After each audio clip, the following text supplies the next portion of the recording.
yang kita adakan sebelum sebelum libur ini ya, sebelum libur panjang. Jadi kita ingin mencermati kondisi market yang ada, kita ingin melihat seperti apa kondisi market atau IHSG gitu kan pasca penurunan kemarin gitu kan. Jadi sebenarnya ada apa sih dengan penurunan IHSG kemarin tersebut itu? Apakah hanya memang lebih kepada sentimen rupiah saja kah?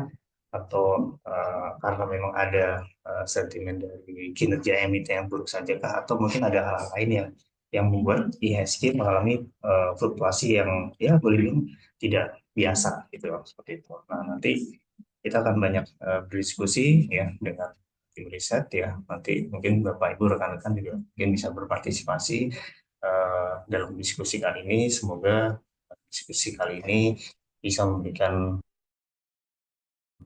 manfaat ya gitu. Paling tidak kita ingin tahu seperti apa perkembangan market dan langkah antisipasi atau kedepannya itu seperti apa gitu ya. Jadi ya sambil menunggu waktu berbuka puasa juga ya bagi Bapak Ibu rekan-rekan sekalian yang seperti ini masih menjalankan ibadah puasa.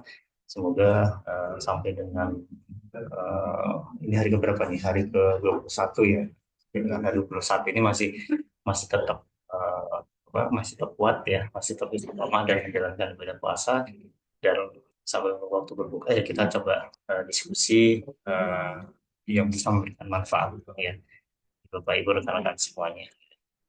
Baik, itu saja mungkin yang dapat saya sampaikan. Kurang lebihnya mohon maaf. Terima kasih Bapak Ibu rekan-rekan semuanya. Baik, terima kasih. Assalamualaikum warahmatullahi wabarakatuh. Baik, terima kasih Pak Reza atas sambutannya sepatah dua kata untuk hari ini kita ditemani ya untuk ngabuburit menunggu jam buka oleh tim riset dan analis kita. Eh, Langsung saja saya persilakan Pak Arifin dan Mas Efrem untuk memulai.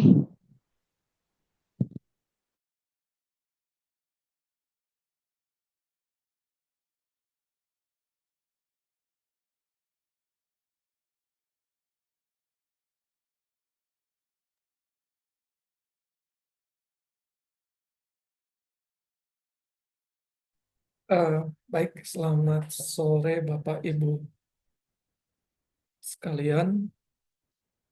Terima kasih sudah bergabung di acara webinar kita hari ini.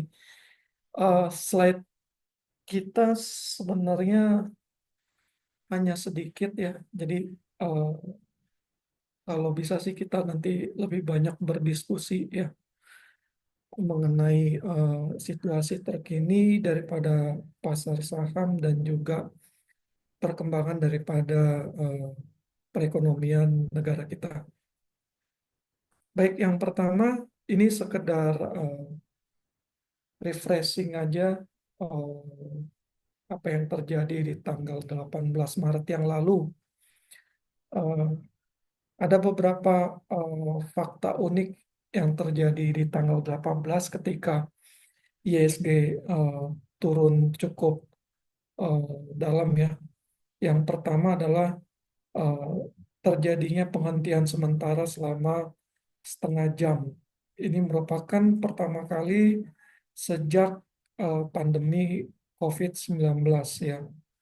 Jadi penurunannya waktu itu eh, lebih dari 5% karena aturan daripada OJK pada waktu zaman pandemik yang lalu kalau penurunan lebih dari 5%, bursa dapat menghentikan sementara selama 30 menit ke depan untuk penghentian perdagangan. Lalu selanjutnya, apabila ada penurunan yang lebih dalam lagi, maka akan diberlakukan eh, penghentian sementara juga seperti itu ya di aturannya. Lalu fakta kedua, pada saat atau pada tanggal 18 Maret yang lalu, ketika ISG turun, itu ternyata penurunannya dialami oleh kita sendiri, artinya ISG itu outlier ya, dibandingkan dengan pasar saham global secara keseluruhan itu malah mengalami kenaikan.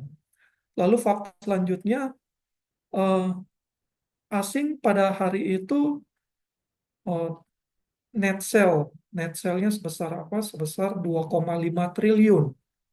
Dan juga market cap ISG itu mengalami penurunan sebesar 10.588 triliun.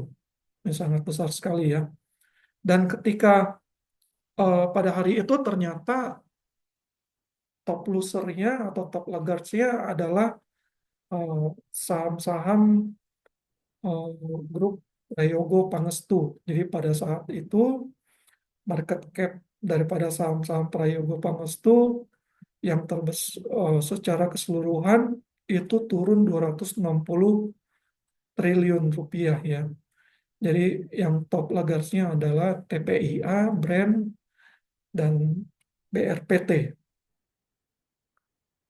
Nah, selanjutnya apakah semua berita-berita buruk itu sudah price in di pasar saham?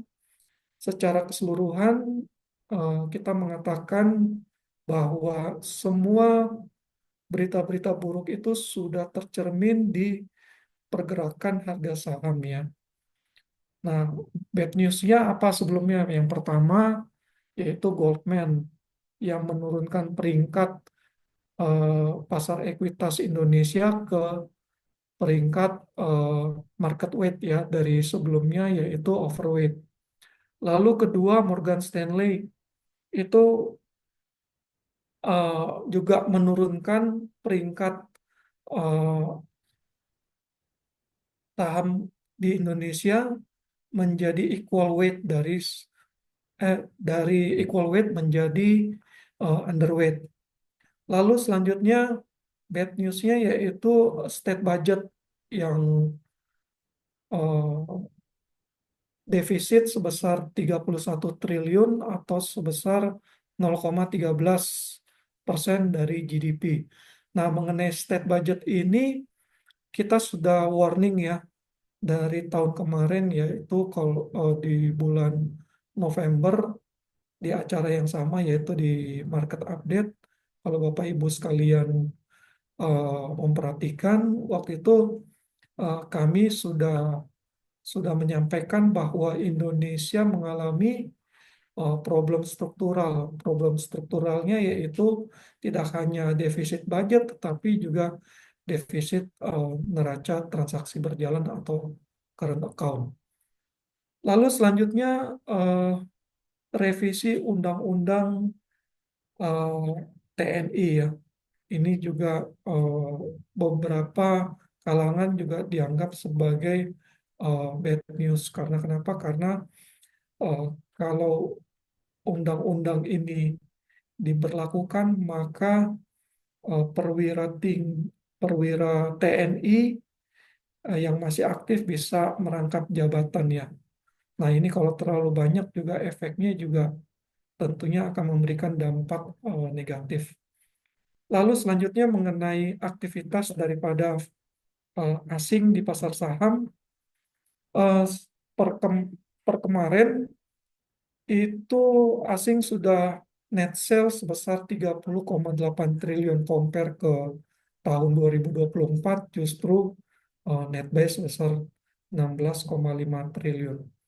Lalu selanjutnya ternyata efek Ramadan itu tidak memberikan dampak negatif, malahan eh, ini berdasarkan studi yang dilakukan oleh Mandiri Institute bekerja sama dengan LPEM UI, itu ternyata daya beli masyarakat itu menurun ya dibandingkan dengan Ramadan tahun sebelumnya. Bapak Ibu sekalian bisa lihat di chart yang sebelah kanan. Lalu selanjutnya kami mencoba eh, menyerap apa yang sudah dirilis oleh Bank Indonesia mengenai kebijakan moneternya ya. Yang kami sarikan di sini eh, ada 4 poin utama. Yang pertama adalah eh, Bank Indonesia kebijakan untuk suku bunganya tetap ya di 5,75%. Lalu yang kedua, kredit perbankan, industri perbankan itu eh, tercatat 10,3% pertumbuhannya year on year dibandingkan dengan konsensus atau ekspektasi pasar yang 10,2 ya. Jadi relatif meet the target walaupun selisih kecil ya. Lalu selanjutnya Bank Indonesia melakukan pembelian eh, di surat utang pemerintah sebesar 70,7 triliun. Nah, ini sebagian daripada baru bagian kecil daripada targetnya ya, yaitu target Bank Indonesia di angka 150 triliun. Kenapa Bank Indonesia melakukan program ini? Karena eh, dalam rangka untuk stabilisasi eh, pasar utang di Indonesia ya. Lalu selanjutnya yang terakhir kami juga mengamati bahwa eh, kebijakan Bank Indonesia itu sepertinya memiliki opsi yang relatif terbatas. Kenapa kami bilang relatif terbatas? Karena di satu sisi eh, Bank Sentral Amerika itu melakukan yang namanya quantitative tightening ya. Tadinya eh, Bank Sentral Amerika itu melakukan pembelian surat utang pemerintah sebesar 10 billion per bulan itu dikurangi menjadi 5 billion ya. Nah, dampaknya apa? Dampaknya yaitu US Treasury yield itu mengalami kenaikan dan juga efeknya yaitu penguatan mata uang dolar Amerika eh, menjadi menguat ya. Lalu selanjutnya Bank Indonesia juga harus bisa maintain real interest rate rupiahnya supaya kenapa? Supaya eh, memiliki daya tarik tersendiri oleh investor asing. Jadi dua upaya ini atau dua kondisi ini yang benar-benar harus dijaga oleh Bank Indonesia. Karena kenapa? Karena ini terkait juga nanti ke depannya kondisi daripada pergerakan nilai tukar rupiah dan juga pergerakan daripada pasar utang di Indonesia. Lalu selanjutnya mengenai keputusan Bank Sentral Amerika ya. Keputusan Bank Sentral Amerika itu tetap mempertahankan kebijakannya yaitu suku bunga di 4,25% sampai 4,5%. Dan poin kedua ini sudah eh, kita sampaikan tadi, sorry, eh, yaitu kuantitatif tightening ya dari pembelian 25 billion eh, US dollar surat utang pemerintah menjadi hanya 5 billion. Nah, ini efeknya eh, currency daripada eh, Amerika yaitu US dollar itu mengalami penguatan sehingga efeknya negatif ke other atau ke peers itu mengalami pelemahan. Dan selanjutnya ini yang dikhawatirkan oleh pejabat ataupun Dewan Gubernur Bank Sentral Amerika yaitu resiko stagflasi ya. Kenapa resiko stagflasi ini eh, kemungkinan besar akan terjadi karena program daripada eh, Presiden Trump yaitu kenaikan tarif ya.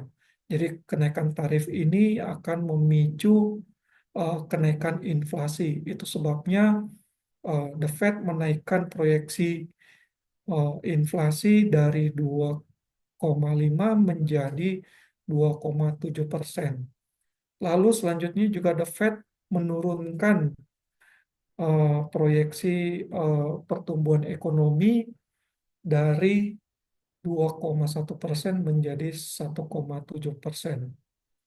Nah, selanjutnya juga the Fed eh, tetap ya sepertinya akan menurunkan 50 basis poin di tahun 2025 ini. Eh, ini kalau dilihat dotnya ya di sebelah kiri ini, angka ini relatif lebih rendah ya dibandingkan ekspektasi sebelumnya, yaitu pasar berekspektasi bahwa The Fed akan menurunkan 50 sampai 75 basis point. Nah, selanjutnya kita coba mendalami eh, trade war yang dilakukan oleh Presiden Trump. Ini kalau Bapak Ibu sekalian eh, melihat di bagan atau gambar yang di sebelah kiri, itu trade war Presiden Trump itu dimulai di tanggal 1 Februari 2025. Itu dimulai dengan rencana kenaikan tarif ke Kanada, Meksiko, dan China. Lalu selanjutnya ditunda di tanggal 3 dan di tanggal selanjutnya di tanggal 4 Cina membalas yaitu dengan kenaikan tarif 15% untuk impor batu bara dan LNG dan 10% untuk produk crude oil dan pertanian ya. Lalu selanjutnya di tanggal 10 Amerika membalas lagi, lalu di tanggal 13 Amerika mengeluarkan kebijakan perdagangan resiprokal untuk seluruh seluruh mitra dagangnya ya. Ini cakupannya untuk dunia termasuk Indonesia juga. Lalu selanjutnya sampai dengan di tanggal 11 Maret Bapak Ibu sekalian bisa melihat. Nah, selanjutnya kita belum tahu apa yang terjadi dan kemungkinan terburuknya di bulan depan yaitu di bulan April. Yang mau kami sampaikan ke Bapak Ibu sekalian ini eh, sorry sebentar. Ini seharusnya di Indonesia ya, sorry. Oke, yang mau kami beritahukan bahwa eh, pemerintah Presiden Trump ini akan melakukan kenaikan tarif itu kepada negara-negara yang mengalami eh, surplus ya, surplus perdagangan ataupun otherwise di Amerikanya itu terjadi defisit ya. Jadi ada 20 negara di dunia yang mengalami surplus. Yang pertama Tiongkok sebesar 319 miliar US dollar dan selanjutnya ya. Jadi ini adalah target daripada pemerintah Presiden Trump ya ke depannya. Nah, yang menjadi pertanyaan untuk kita apakah nanti Indonesia akan terkena ataupun spillover trade war ini ke depannya karena kenapa? Karena kita dengan Amerika itu membukukan surplus perdagangan 19,3 miliar US dollar ya. Nah, nobody knows. Jadi kita nanti akan sama-sama perhatikan apakah kita kena impact-nya atau enggak ya. Lalu sebagai kesimpulan dan menjadi temanya yaitu every cloud has a silver lining ya. Jadi kesimpulannya di balik di balik apa namanya eh, market yang sejauh ini bearish ya, itu ada volatilitas yang tinggi di pasar ya. Di balik itu semua itu menjadi opportunity ya bagi kita yang jeli dengan pergerakan daripada saham. Karena kenapa? Karena ke depannya itu volatilitas tetap akan di level yang tinggi. Karena kenapa? Karena perang dagang ini ya. Lalu di poin kedua kami eh, masih optimis ya dengan pemerintah Trump beserta dengan eh, Menteri Keuangannya yaitu Scott Bessent. Nah, kedua orang ini memiliki strategi yang utama, yaitu yang pertama adalah menurunkan yield obligasi pemerintah Amerika tenor 10 tahun dengan cara apa? Dengan cara menurunkan tingkat inflasi ya. Lalu selanjutnya tentunya dengan turunnya inflasi dan tingkat yield, maka ini akan berimplikasi positif terhadap turunnya defisit eh, state budget ataupun APBN daripada Amerika. Nah, kami mau meng-highlight eh, program ataupun rencana daripada Scott Bessent yang namanya Scott Bessent Triple Three ya. Yang pertama adalah producing 3% pertumbuhan ekonomi. Lalu kedua adalah menaikkan produksi minyak atau lifting minyak menjadi 3 juta barrels per hari. Lalu selanjutnya menurunkan defisit anggaran menjadi 3% dari level yang sekarang yaitu 6%. Lalu selanjutnya kami juga masih optimis bahwa mungkin Bapak Ibu sekalian juga melihat di berita bahwa pemerintah China itu sekarang sedang menyusun stimulus untuk perekonomiannya di sana supaya tidak eh, penurunannya itu tidak terlalu jauh ya. Nah, ini akan berimplikasi eh, positif tentunya untuk ke Indonesia karena kenapa? Karena China sebagai the biggest trading partner untuk Indonesia. Lalu selanjutnya yaitu Bank Indonesia ya. Walaupun tadi beratnya harus menjaga tingkat inflasi, harus menjaga juga pergerakan daripada nilai tukar dan juga eh, government bonds ya. Tapi at the end of the day kami masih optimis bahwa Bank Indonesia pasti akan mencari cara dengan kebijakan moneternya yaitu untuk mensupport pertumbuhan ekonomi supaya tetap di angka 5% ya. Karena beberapa pengamat ataupun houses yang ada di luar itu mereka sudah eh, pesimis bahwa Indonesia akan tumbuh 4,9% ataupun di bawah target pertumbuhan ekonomi pemerintah Indonesia di level 5%. Dan juga eh, seperti yang sudah kami sampaikan eh, beberapa waktu yang lalu bahwa eh, kita mengalami twin deficit. Namun demikian pemerintah Indonesia itu telah menetapkan target daripada state budget defisit yaitu di angka 2,5%, yaitu sedikit di bawah eh, aturan ataupun undang-undang yang telah ditetapkan oleh negara yaitu di maksimal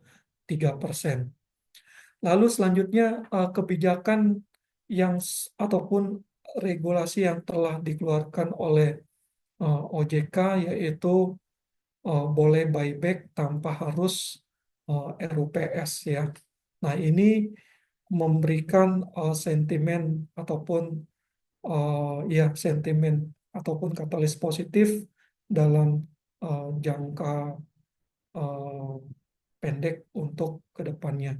Tentunya saat ini kan Bapak Ibu sekalian telah mendengar beberapa emiten yaitu saham-saham grup Prayogo sudah mengumumkan bahwa mereka akan eh, melakukan buyback atas eh, sahamnya. Jadi demikian yang dapat kami sampaikan. Kami masih optimis bahwa di bulan Juni nanti itu akan ada good news yaitu penurunan tingkat suku bunga baik di Amerika maupun di Indonesia, dan ini akan menjadi katalis yang positif untuk eh, equity market yang ada di Indonesia. Baik, kami kembalikan ke moderator Mbak Devis. Terima kasih.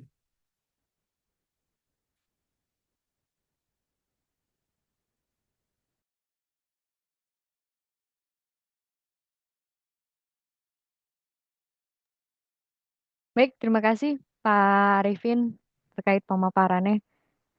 Dari Pak Reza atau dari Pak Efrem mungkin ada tambahan sedikit terkait yang sudah disampaikan oleh Pak Arifin barusan. Mungkin boleh sedikit untuk pendapatnya Pak, karena kita menunggu pertanyaan dari rekan-rekan yang telah hadir untuk hari ini ya.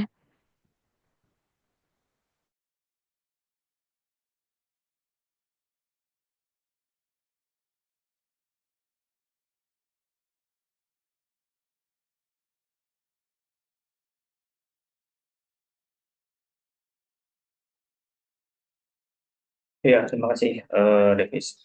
Ya, memang kalau kita lihat, tadi kan sudah disampaikan ya, sejumlah sentimen yang eh, mempengaruhi penurunan IHSG itu, dan memang kalau kita lihat, apa ya, kalau kalau dari saya pribadi tampaknya pelaku pasar ini mulai apa ya, mulai turun ya tingkat kepercayaan pada pemerintah, kan.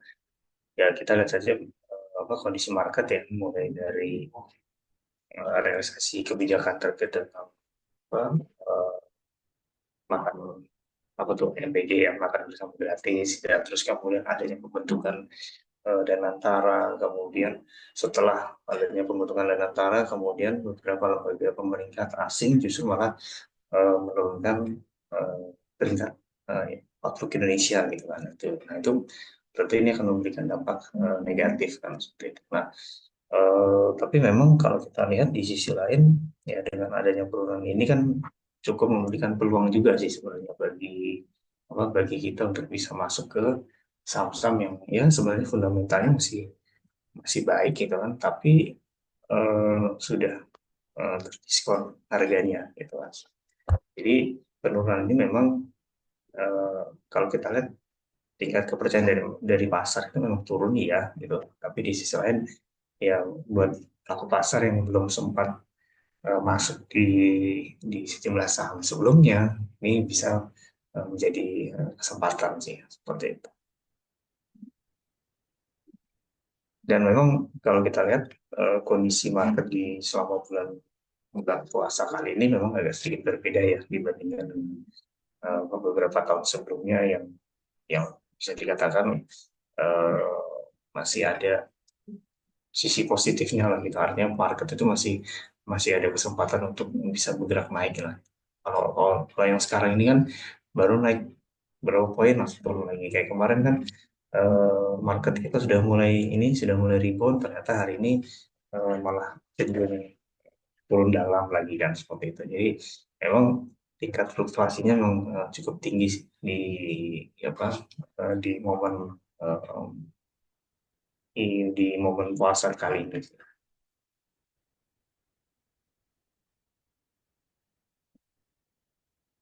Oke, mungkin dari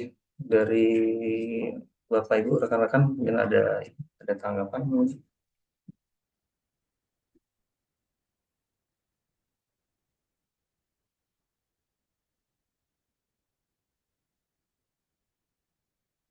Oh ya, terus satu lagi itu apa namanya? Coba balik ke slide sebelumnya deh, yang tadi ada gambar bendera tadi. Nah, ini juga kan problem juga nih, gitu kan.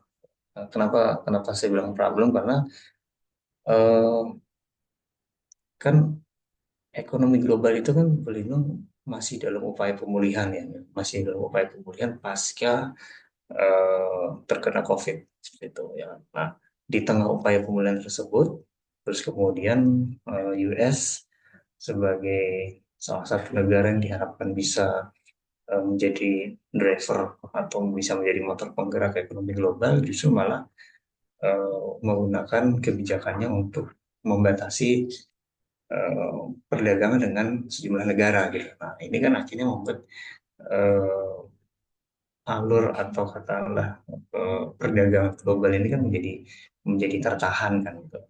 Dengan adanya kebijakan dia mengenakan sejumlah tarif proteksionisme ke sejumlah negara, tentu ini kan akan dibalas dengan kebijakan yang serupa di negara mitranya. Nah, ini yang akhirnya membuat eh, apa namanya transaksi perdagangan global itu menjadi mandek lah, kalau boleh saya bilang seperti itu. Itu yang akhirnya membuat market cenderung merespon negatif.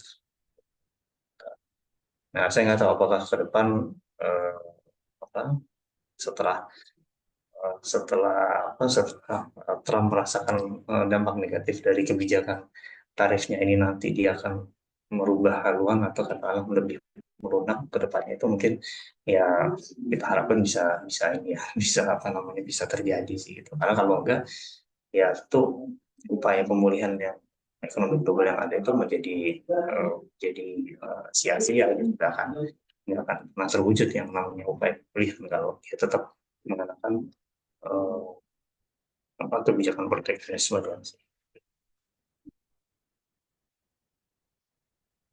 itu mungkin Davis tambahan dari saya. Baik, terima kasih Pak Reza atas tambahannya ya. Ya, kemudian kita langsung saja ke tanya jawab ya untuk diskusi sore hari ini. Dari Ihusni, di medsos ada ribut-ribut antara financial influencer soal jatuhnya stok karena perebutan likuiditas dengan bond. Kedua, dari kalangan analis, apakah menerima brief soal kejatuhan IHSG dengan alasan yang sama? Mungkin bisa dijawab oleh Pak Arifin ya. Monggo Pak, apakah Bapak setuju nih dengan influencer finansial soal terkait jatuhnya stok atau saham karena perebutan likuiditas dengan bonds ya di sini. Saya highlight pertanyaannya. Oke, eh, terima kasih atas pertanyaannya.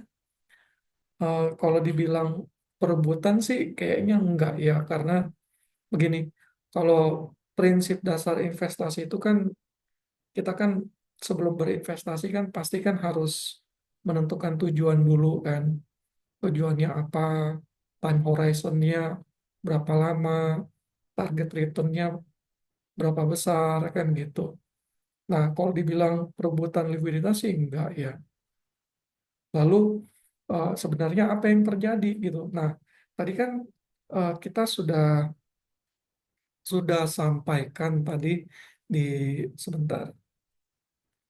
Tadi di slide yang pertama di tanggal 18. Di tanggal 18 itu sebenarnya apa sih yang terjadi? Jadi kalau saya mau cerita di tanggal 18 itu sebenarnya di awal-awal sesi itu yang terjadi adalah eh, tekanan jual yang biasa gitu ya. Nah, tekanan jual yang biasa hingga akhirnya eh, secara masif itu di saham-saham grup eh, PP ini itu turunnya cukup dalam gitu ya, cukup dalam hingga waktu sebelum sebelum di trading halt itu sempat ARB ya.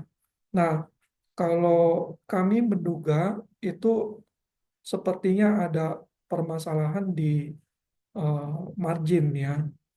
Karena kenapa? Karena di saham-saham yang lain itu penurunannya nggak sedalam penurunan saham-saham PP gitu ya.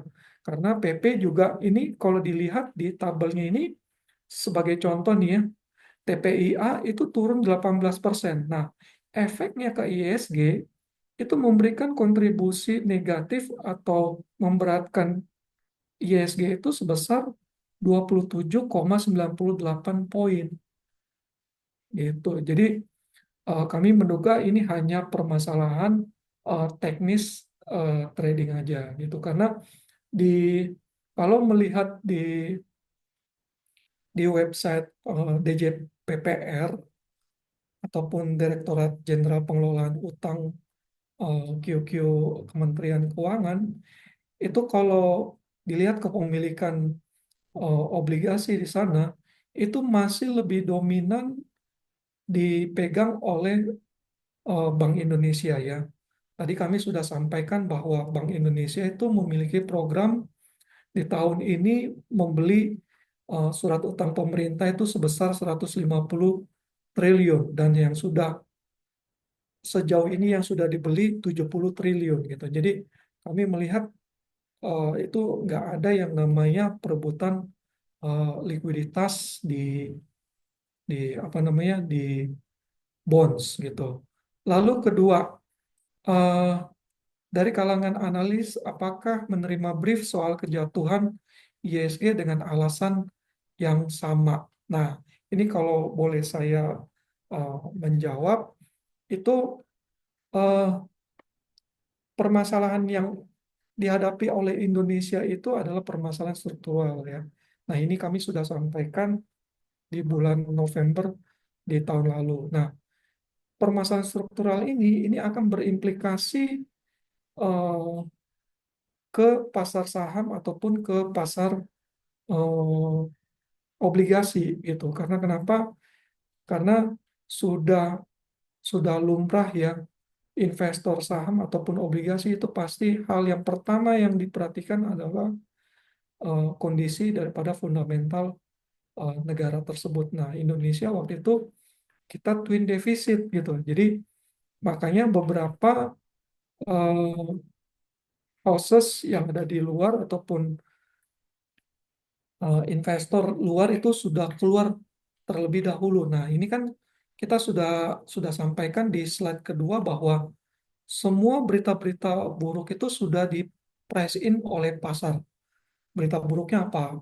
Oh, Goldman Sachs itu downgrade pasar saham Indonesia, lalu MSCI juga, gitu kan? Nah, itu sudah tercermin di apa namanya di pasar saham Indonesia. Jadi semua sudah dikalkulasi oleh investor foreign maupun lokal ya. Itu sebabnya di tanggal 18 itu transaksi jual beli itu sangat-sangat besar ya 18 triliun.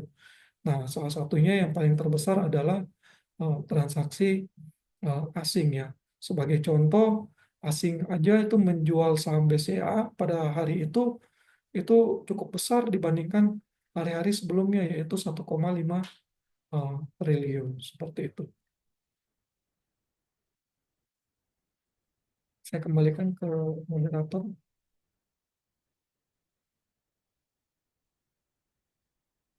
Suaranya masih di mute, Mbak. Terima kasih Pak Arifin.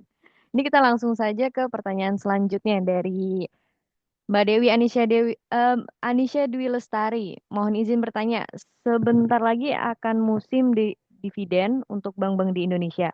Apakah market seperti ini seperti sekarang bank masih menawarkan return yang menarik, terlebih lagi sudah menurun signifikan pada hari ini. Jadi untuk bank-bank emiten bank ya di sini masih menarik atau tidak nih di kondisi market yang seperti ini, Pak Arifin? Eh, saya aja yang jawab ya, Mbak. Eh, Terima kasih untuk pertanyaannya, Mbak Nisha. Jadi kalau menurut kami, dari segi long term memang bank-bank di Indonesia masih sangat menjanjikan ya. Sama eh, bank-bank bank seperti BRI, BNI, Mandiri, secara long term memang masih memiliki potensi upside yang cukup bagus. Tidak kalah ketinggalan juga menurut saya pribadi dari beberapa bank daerah juga masih memiliki potensi upside yang lumayan. Untuk dividen sendiri memang itu bisa menjadi sentimen positif terhadap pergerakan sahamnya. Terlebih lagi kalau untuk bank-bank besar seperti Mandiri, BNI, BRI dalam tahun-tahun sebelumnya mungkin rata-rata dividen itu ada di angka sekitar 6% sampai 7% itu untuk dividen yieldnya. Itu bisa menjadi sentimen yang positif terhadap pergerakan saham bank-bank tersebut yang kemungkinan akan dibayarkan atau RUPS di kisaran biasanya di bulan-bulan di bulan-bulan Maret ini. Namun karena mungkin ada sedang mau masuk ke periode Lebaran, mungkin akan ditunda di bulan awal April atau di pertengahan April.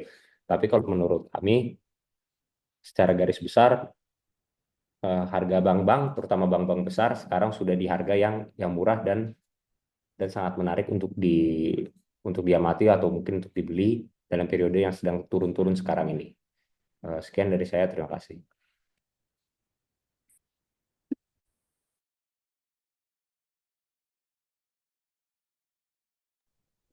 Ya, terima kasih Mas Efrem.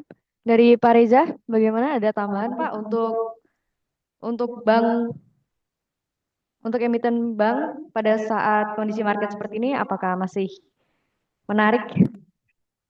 Iya, sebenarnya kalau dari sisi fundamental kan memang masih cukup positif kan, seperti yang di awal tadi saya sampaikan itu kan. Jadi pelaku pasar itu kan eh, melihat dari berbagai macam perspektif nih gitu kan, baik itu dari sisi fundamental maupun sentimen di market gitu. Nah, kalau dari sisi fundamental sebenarnya nggak ada yang perlu dikhawatirkan, terutama untuk perbankan besar lah gitu. Kalau kita bilangnya itu apa namanya, tiga serangkai lah atau empat sekawan lah gitu. Itu kan kita bisa lihat ada BRI, ya kan, Mandiri, terus kemudian BNI, ya kan. Nah, terus mungkin kalau satu lagi ditambah BCA gitu. Bahkan kalau perlu ada lima, satu lagi itu adalah BRIS, ya, atau BRI, BSI, Bank Syariah Indonesia gitu. Jadi dari lima bank ini aja sebenarnya, kalau kita lihat dari kinerja fundamental mereka ini kan masih cenderung mengalami peningkatan. Kita contoh aja kayak misalkan BCA yang kemarin baru dividen kan. Nah, itu aja kan dia bisa bagi dividen yang cukup besar kan itu, sebesar 250 per lembarnya kan.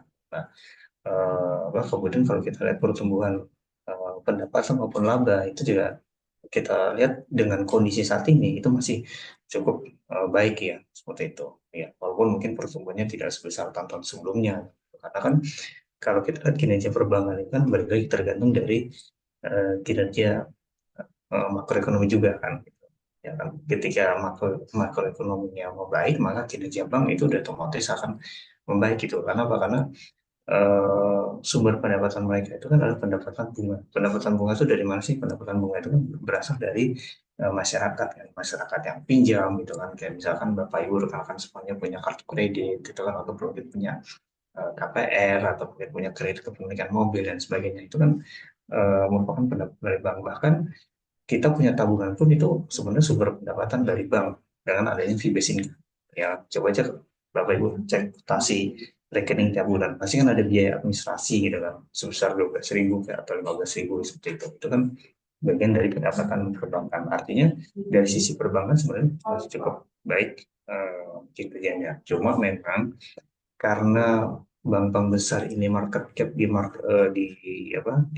pasar saham itu cukup besar, sehingga ketika terjadi sentimen negatif, pelaku pasar itu pasti akan avoid saham-saham yang market cap-nya besar, seperti itu. Dan ketika terjadi aksi jual, maka itu akan membuat indeks acuan itu akan cenderung turun gitu. Nah, ketika indeks acuan itu turun, maka ini akan merembet ke saham-saham lainnya. Jadi ini sebenarnya lebih kepada eh, perspektif dari mana kita melihatnya seperti itu.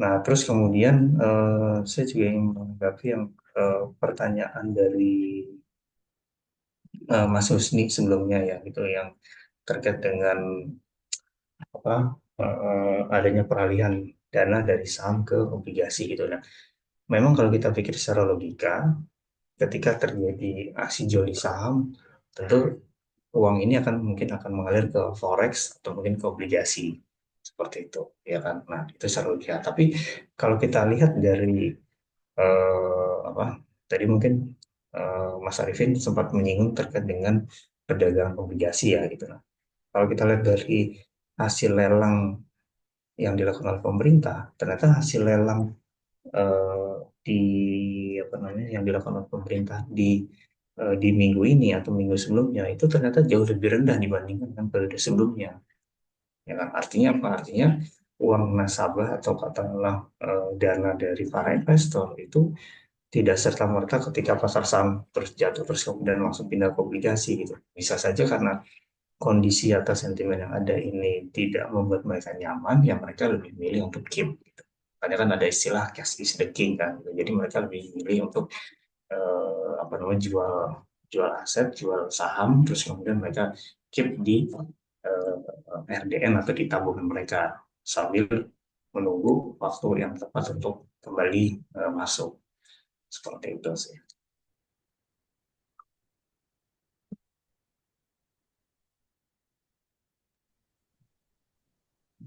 Ya, baik. Ini langsung ke pertanyaan dari Mas Husni juga. Benar BI menjadi pemegang SBN terbanyak kalau nggak salah sekitar 27%. Masalahnya ada yang bilang BI juga mencari liquidity lewat SRBI. Mohon pencerahannya.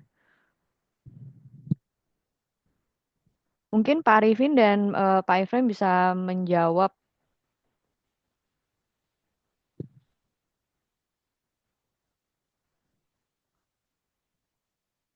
untuk tambahannya. Silakan Pak.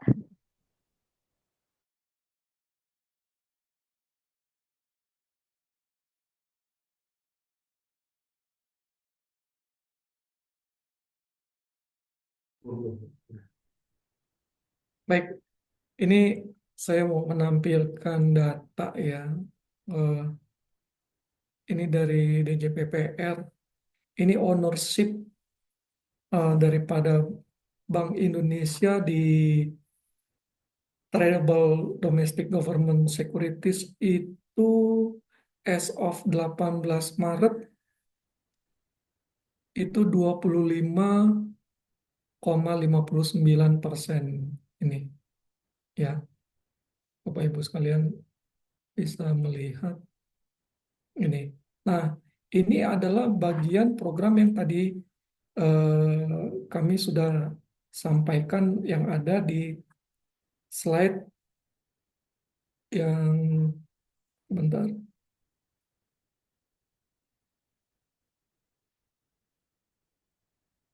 Di slide yang ini gitu. Di poin yang ketiga. Nah, kenapa Bank Indonesia melakukan pembelian surat utang pemerintah? Nah, salah satunya adalah untuk stabilisasi pasar utang eh, dalam negeri ya, supaya harga bonds itu nggak terlalu dalam jatuhnya, itu yang pertama.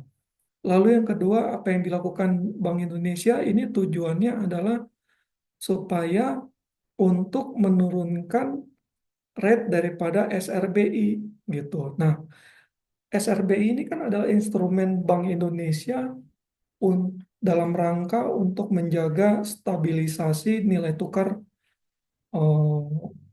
rupiah gitu ya. Jadi untuk institusi-institusi perbankan atau bahkan institusi asing itu bisa uangnya diparkir ke instrumen SRBI ini. Nah, saya mau menampilkan ke Bapak Ibu sekalian bahwa kondisi saat ini, sebentar, ini ada grafiknya. Kondisi saat ini, ya, ini adalah yield daripada obligasi pemerintah ya, di angka 6,46%. Lalu yang kedua ini adalah suku bunga SRBI itu. Nah, tadinya sudah sempat turun dan sekarang naik dikit. Nah, yang terjadi kondisinya seperti ini. Nah, apa artinya? Artinya bahwa Bank Indonesia itu tetap tetap apa? Tetap menjaga suku bunga SRBI itu atau yieldnya itu di bawah daripada eh, obligasi pemerintah yieldnya gitu. Tujuannya apa? Tujuannya adalah supaya pasar obligasi di dalam negeri itu tetap menarik gitu loh. Artinya likuiditas tetap ada gitu. Jadi kalau dibilang berebutan likuiditas sih Nggak juga ya, karena oh, pasar utang dalam negeri juga yieldnya masih menarik gitu loh. Bahkan selalu dijaga oleh Bank Indonesia supaya yield atau kuponnya itu selalu di atas daripada SRBI gitu ya. Baik, kami kembalikan ke Mbak Davis. Silakan, Mbak. Makasih. Baik, ya terima kasih Pak Arifin atas jawabannya. Kemudian untuk selanjutnya, ini pertanyaan dari saya, Bapak-Bapak. Mohon untuk mungkin Pak nanti Pak Reza ataupun Pak Arifin dan Pak Efren untuk bisa menambahkannya dengan data. Nah, terkait IHSG dalam 1 bulan ini ataupun di akhir-akhir ini penurunannya itu sudah mencapai 5% dan sudah di angka 6 ribuan. Dan kira-kira dari tim analis, apakah ada gambaran ke depannya kapan IHSG akan bounce back atau membaik ataupun jika turun akan turun hingga berapa persen lagi untuk persentasenya? Itu pertanyaan dari saya, Pak. Monggo. Baik, terima kasih Mbak atas pertanyaannya. Ini pertanyaannya bagus ya. Apakah akan turun lagi? Gimana pergerakan ke depannya gitu kan? Di awal kami sudah sampaikan bahwa semua berita-berita buruk itu sudah tercermin di pasar saham. Artinya apa? Artinya untuk downside risk-nya itu sudah sangat terbatas gitu. Kalaupun turun gitu ya, turunnya nggak sedrastis pada tanggal 18 kemarin gitu sampai menyentuh di angka 6% untuk ISG-nya gitu ya. Lalu selanjutnya, apakah nanti ada katalis yang untuk menggerakkan eh, saham balik lagi ke atas gitu ya? Nah, tadi saya sudah sampaikan bahwa masih ada katalis positif, yaitu penurunan tingkat suku bunga acuan, yaitu BI rate dan juga Fed Fund rate. Nah, kemungkinannya kapan? Kemungkinannya kita expect di bulan Juni gitu ya. Nah, sembari menunggu bulan Juni, ini karena katalis eh, negatifnya sudah nggak ada gitu ya. Artinya lack of katalis itu biasanya pelaku pasar tuh sudah ambil ancang-ancangnya itu di saat sekarang gitu loh. Artinya pada saat minim katalis seperti ini adalah waktunya bergen hunting, artinya mencari saham-saham yang bagus dengan harga murah gitu. Karena nanti di bulan mendekati bulan Juni itu pasar pasti akan bergerak lebih dahulu eh, sebelum keluarnya berita bahwa eh, terjadi penurunan suku bunga gitu. Nah, biasanya kan kalau sudah keluar news, biasanya orang-orang kan sell on news gitu ya. Nah, itu sebabnya tadi kan kami sudah sampaikan bahwa eh, all bad news itu sudah price in di pasar. Jadi sekarang adalah waktunya untuk mencari ataupun bergen hunting saham-saham yang berfundamental bagus, tapi harganya sudah banyak diskon seperti itu. Terima kasih, Mbak. Ya, terima kasih Pak. Jadi kesimpulannya tetap positif ya untuk di bulan Juni atau Juli nanti karena harga-harga saham mungkin ada kemungkinan untuk membaik terutama di saham atau di emiten perbankan ini ya Pak ya. Kalau baiklah rekan-rekan, apakah ada pertanyaan lagi? Karena jika tidak ada pertanyaan, sebelum diskusi saya tutup, saya mohon untuk membuka kamera karena kita akan mengambil gambar atau sesi dokumentasi untuk sore hari ini ya. Boleh kita ada di sini ada satu slide. Boleh teman-teman dibuka dulu kameranya?